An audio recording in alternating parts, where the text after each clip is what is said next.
आज मैले यहाँहरूलाई तिलको लड्डु सजिलो तरिकाबाट कसरी बनाउन सकिन्छ भन्ने भिडियो लिएर आएको छु।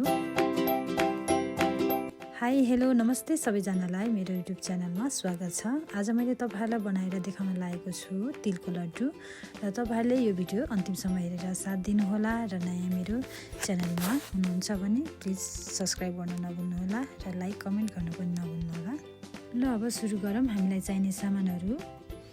चाहिने सामानहरुमध्ये सबैभन्दा पहिलो चाहिँ चाहिन्छ हामीलाई तिल।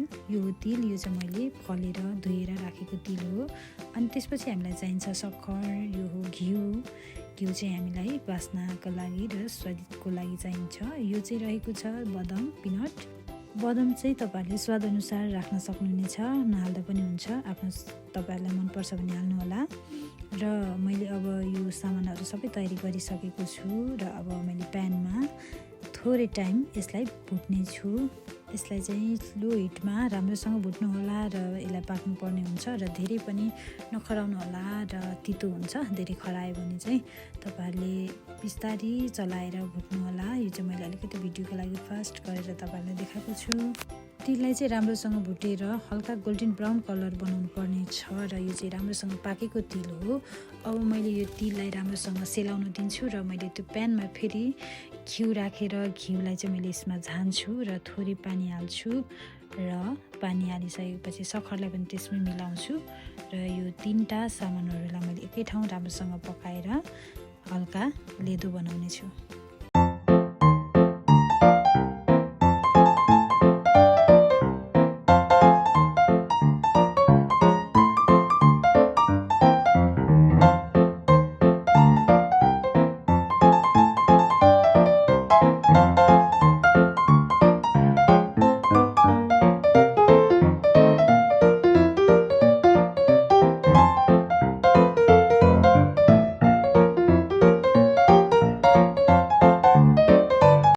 सक्खर चाहिँ राम्रोसँग घुलिसकेको छ र यो घुलेको सक्खरलाई चाहिँ मैले अब सानो यो तार्नेबाट तारेर यो सफा गर्ने छु र यसमा भएको फोहोरहरू चाहिँ सबै मैले निकाल्ने छु र यसमा सानसानो टुक्राहरू हुने हुन्छ र मैले यसरी तार्दै सबैलाई मैले छान्ने छु।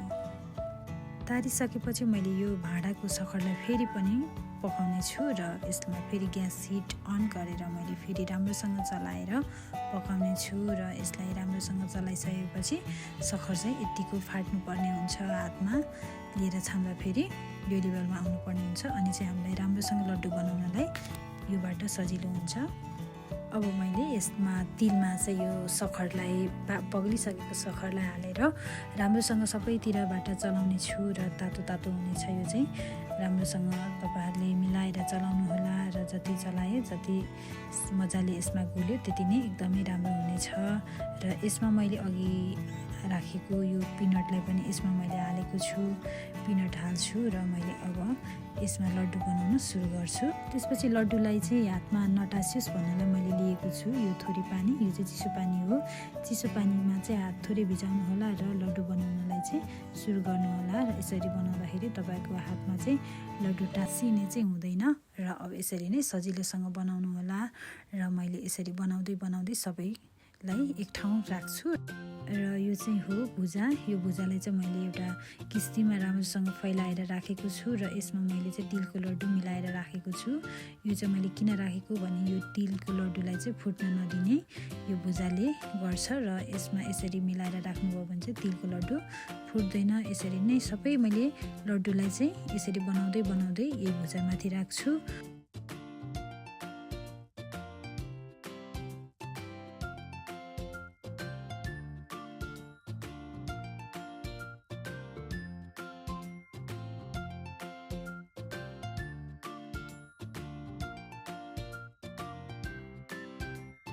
यही प्रोसेसमा सबै तिलको लड्डु मैले तयारी गरेको छु र यसरी तयारी गरेको तिलको लड्डुलाई चाहिँ मैले केही टाइमको लागि चिसो हुन दिन्छु र आधी घण्टा जति भइसकेपछि यो खानालाई तयारी हुन्छ।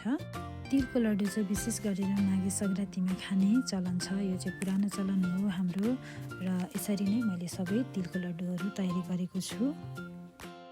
र भुजालाई पनि तपाईँहरूले यसरी नै बनाएर खान सक्नुहुनेछ। भुजामा पनि मैले थोरै अघिको सखर हालेको छु र यसमा पनि तपाईँहरूले लड्डु बनाएर खान सक्नुहुनेछ।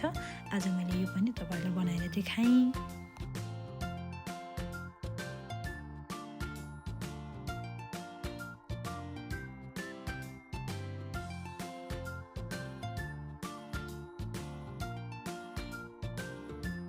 भुजाको लड्डु बनाउनु पनि एकदमै सजिलो छ र तपाईँहरूले मिलाउनु पर्ने चाहिँ यही सखरलाई मात्रै हो, राम्रोसँग पकाएर बनाउनु पर्ने हुन्छ। र यसरी नै मैले सबै लड्डुहरू बनाइसकेको छु र आजको भिडियो चाहिँ लगभग अन्तिम भइसकेको छ र सबै लड्डुहरू तयारी भइसकेको छ।